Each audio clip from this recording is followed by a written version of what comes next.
time we move on to match number 9 of the Tata IPL 2024. It's the Rajasthan Royals versus the Delhi Capitals at the Sawai Mansingh Stadium. I have Orko with me. Orko, these two teams, Rajasthan have won the first game comprehensively versus the Lucknow Super Giants. Similarly, Delhi Capitals somehow are unable to figure out the team, but they have got a big boost of Rishabh Pant welcoming back captain as well as the wicketkeeper as well. So, can you think they can make a comeback in this game?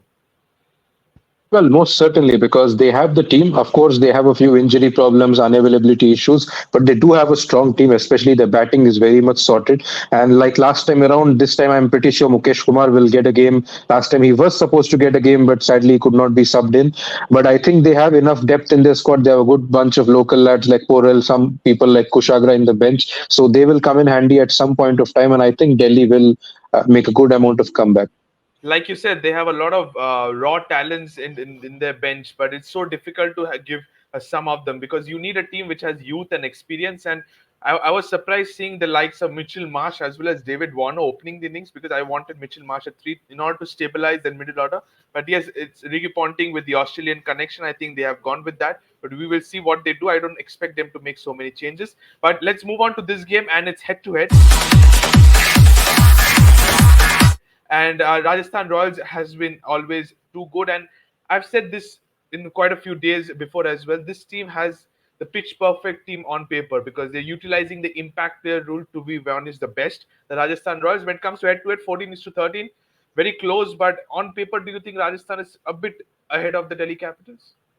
Absolutely, because Rajasthan have all their bases sorted. They have of late started using the impact player rule very beautifully, where they can play two overseas seamers to rattle teams up front in the power play itself, and that to two quality left arm pacers. So if you bring in that element of pace, that to the left arm angle, it obviously brings a lot of effectiveness. Alongside that, they are using Sandeep Sharma very well in the death. Avesh Khan was very much impressive, and of course the spin duo of Ashwin and Chahal. So their bowling is very much sorted. On the bench, they have someone like a Powell who is ready to enter the team anytime. Another man who has played in DC in the past. Who knows? He may have a big role to play in this game. So their team is very much sorted.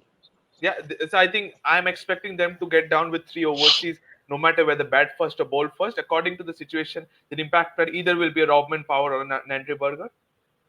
Absolutely. I think depending on the situation, they are going to unleash one of Powell or Berger. If their batting is doing well without Powell, then obviously they'll bring in Berger at some stage. And if they need some batting firepower, if they suppose face a big collapse because of Delhi's bowling, then maybe they'll obviously accommodate someone like Powell to give them a good finisher come stabilizer role.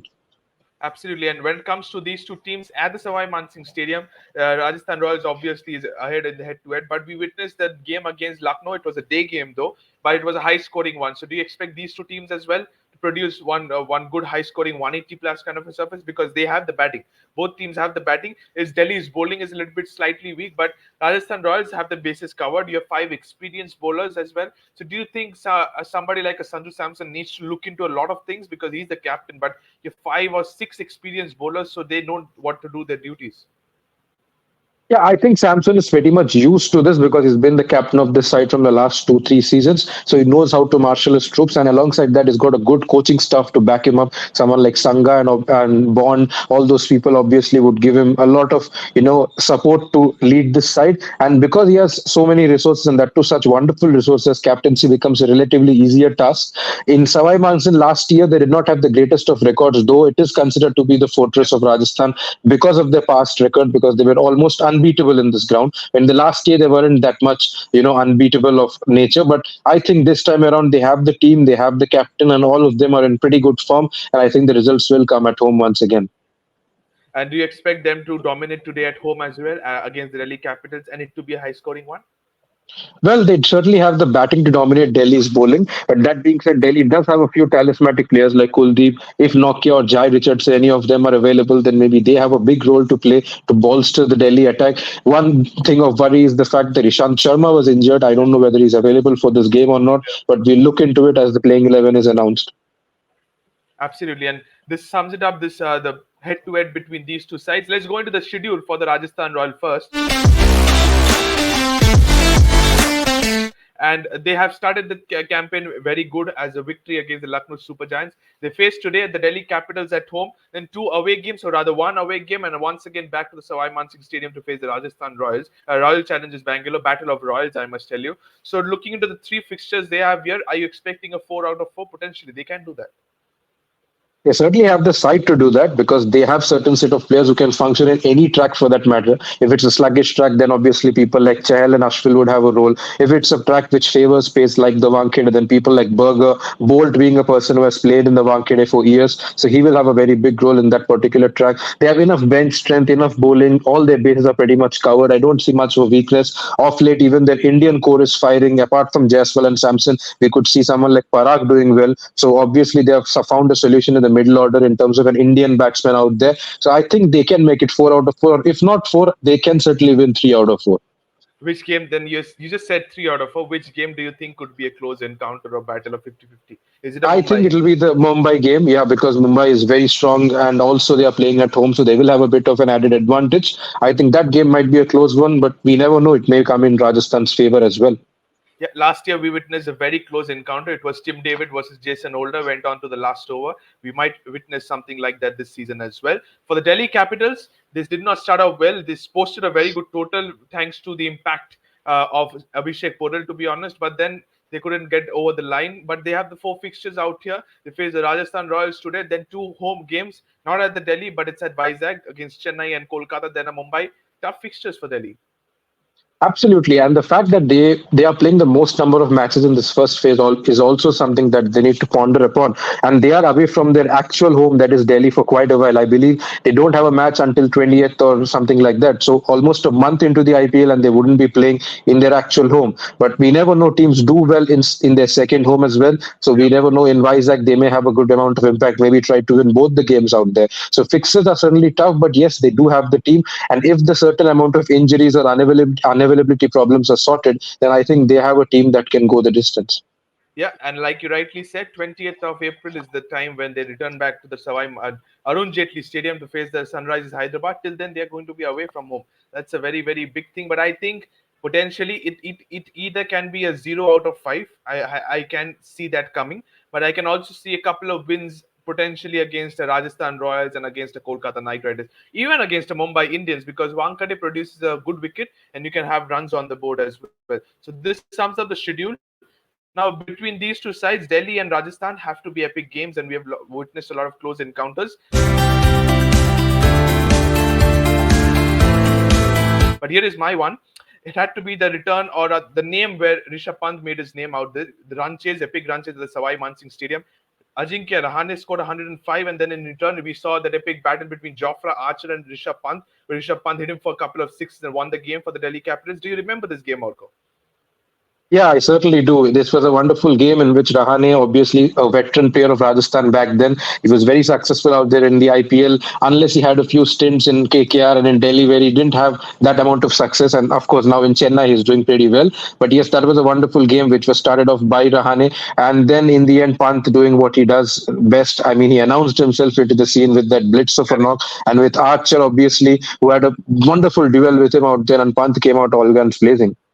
Absolutely. And I really like that duo. And it was Pant who made his name. And it was in 2019. After that, he made it to the Indian team as well. So it was wonderful innings by Rishabh Pant.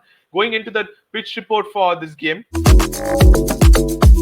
And Sawai Mansingh Stadium always produces a good wicket, 30,000 capacity. We witnessed the first match where it was defended, but it was a day game.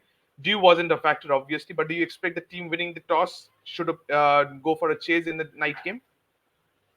Well, obviously, because if you start with the tournament and you're playing in a venue where you haven't defended or chased before, I think it's obviously a better option to chase and look at the surroundings. I know things may not go in their favor, but if they look at Dew and their availability out there, I think they can prefer chasing to start off with. Okay, and even I see the toss is not that of a factor, but it's a 50-50. So we will see what happens, but it could be an even Stevens game. But I think the team winning the toss will definitely like to bowl first. But going on to the top three players to watch out for now. And here are the three players each I have brought for you, Orko. For the Delhi Capitals, had to be that man. If he's scoring runs with the bat with an impact, definitely has to be in the 11. Abhishek Porel, Mitchell Marsh, and Khalil Ahmed for the Delhi Capitals. Rian Parag, he impressed me so much the previous game. Josh Butler, I need runs from his bat, and Ravesh Khan, because the big names are Sanju Samson or David Warner or Rishabh Pant, you expect them to score runs. Here are the three players to watch out for. Any changes, and if you could define these six players, please. Well, certainly, Porel has impressed. He really packed a punch. No one expected him to do that well, and he almost made Delhi, beat Punjab. But obviously, Punjab ended up winning the game. But yes, he created the impact that you need, or the X factor that you need from that impact player. So he's certainly someone who can bat anywhere, preferably the finishing role. With Marsh, you get that firepower in the top of the order. He can give you an over or two with bowling as well. And Khalil obviously is a wicket taker, very underrated customer, but he's someone who gets wickets. Even in the death with his cutters and Yep. stuff, he's very effective as well.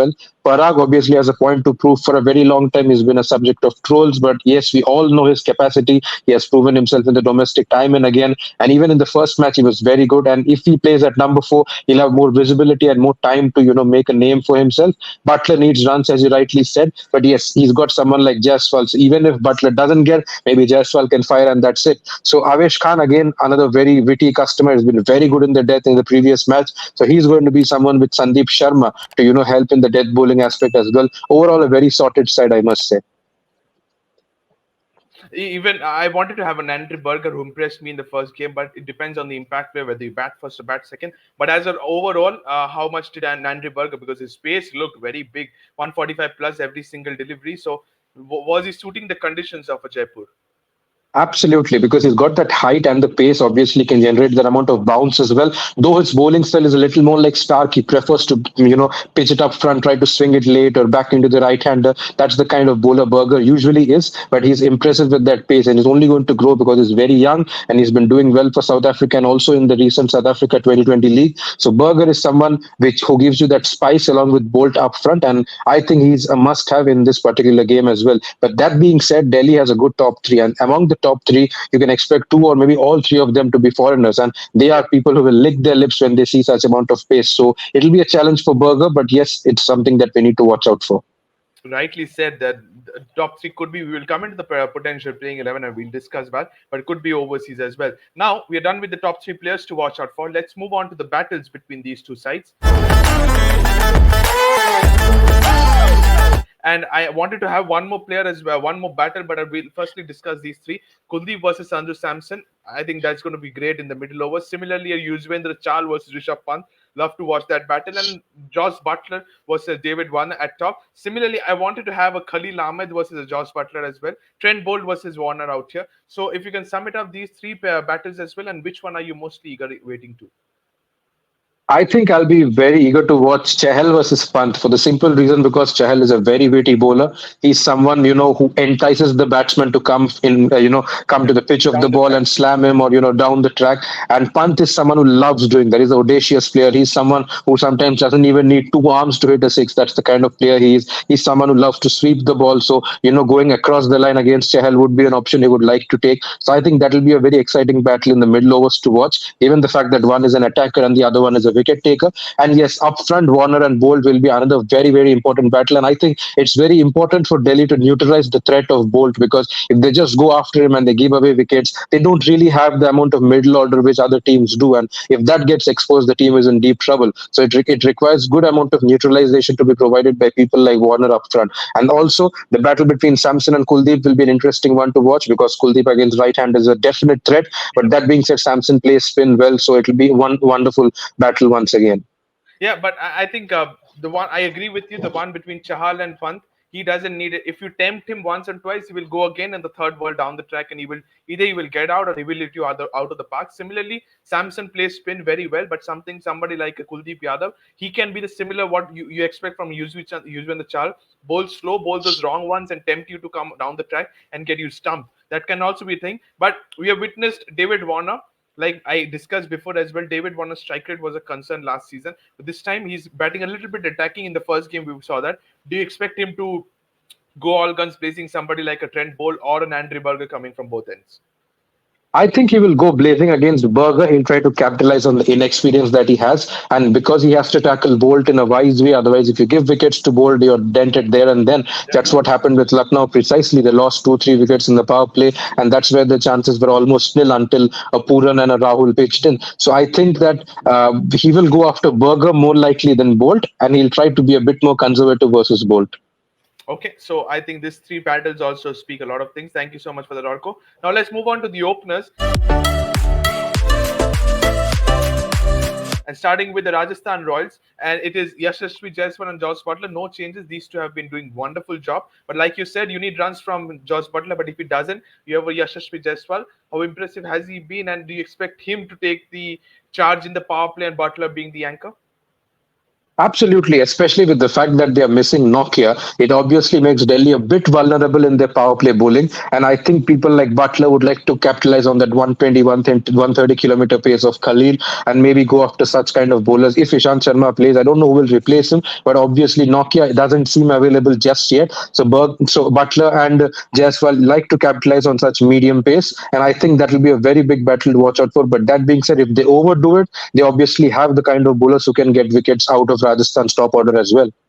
Yep, and I think these two will definitely open. Going to the Delhi Capitals, we saw a change, and I think we will stick to this. Is David Warner and Mitchell Marsh? If they get going, if one of them get going for 10 overs, I think it's destructive.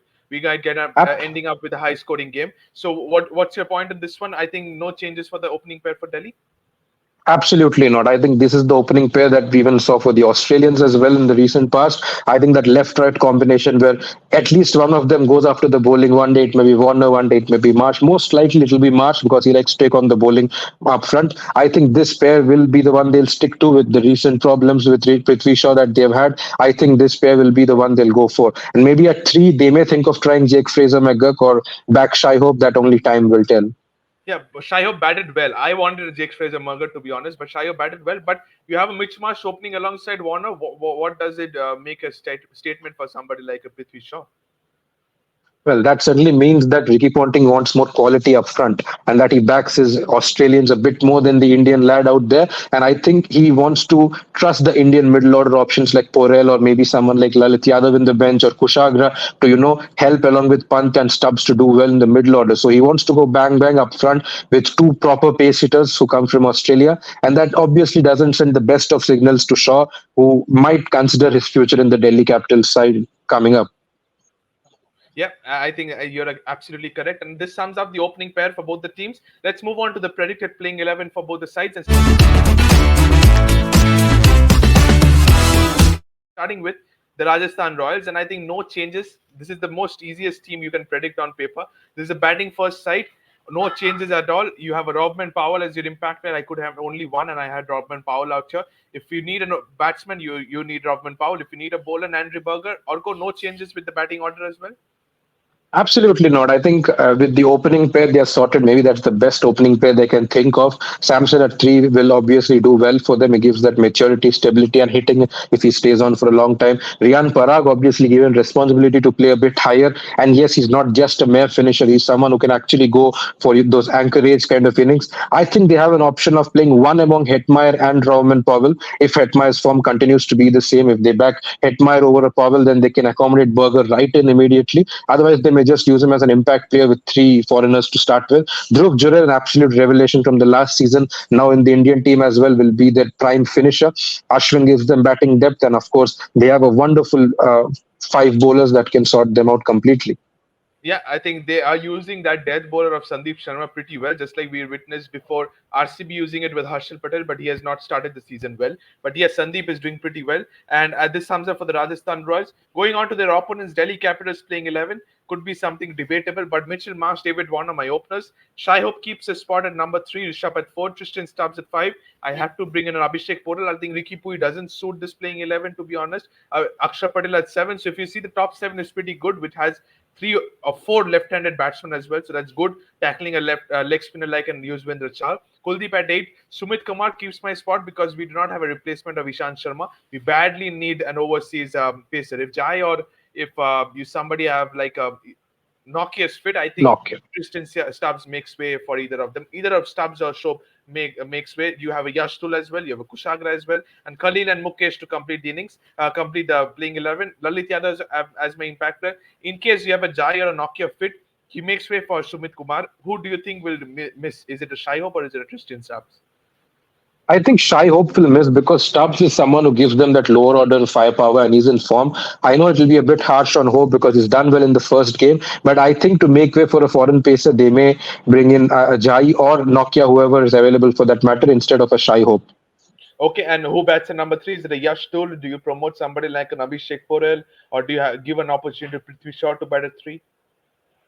I think Pant has the enough abilities to take up that number three spot. He can obviously play up front. He's even in the under 19 Open in the past, so he's not new to playing up the order. I think he can give himself a bit of time and responsibility at three.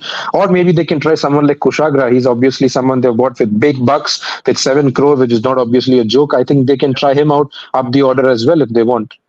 Okay, so I think more or less this is the team. It's the injuries that are making it difficult for us to form the 11. But this sums up the predicted playing 11 for the Delhi Capitals. Let's move on to the predictions time now. And it's between Rajasthan Royals and the Delhi Capitals, match number 9. Orko, which team has an added advantage going into this game today? I think looking at the squad composition and the fact that they're playing at home, I think Rajasthan have the upper hand. They're quite comfortably the stronger team among the two. If Delhi had all their bases covered, in terms of availability and all players being available for them, I think they would have given a tougher contest. But given the current playing 11 that they have, I think Rajasthan could be all over the Capitals this time. And can toss be a factor out here? Though both the teams have good hard-hitting batsmen. Teams winning the toss, willing to chase. Potentially, if Delhi wins the toss and chases, do you think it could be a very good battle? Well, I don't think Dew will play a very big factor, and both these teams have enough batting firepower to bat first or chase, and it wouldn't really matter for them. But if you look at the bowling, Rajasthan is a bit more stronger, so they'll be in a position to defend targets a little more than the Capitals. So I think the Capitals would prefer chasing, but Rajasthan wouldn't have a problem with any of it. Okay, so that sums up this prediction as well. Thank you so much, Orko. And it concludes the show as well. Thank you, Orko, once again. Match number 9 concludes. Thank you to all the viewers as well. Let us know what are your picks and who's going to win today's game. It's Delhi versus Rajasthan Royals at the Sawai Mansingh Stadium, cracking off a game. So thank you so much. Don't forget to subscribe to the Fifth Umpire as well and press the bell icon. Thank you so much, and bye bye.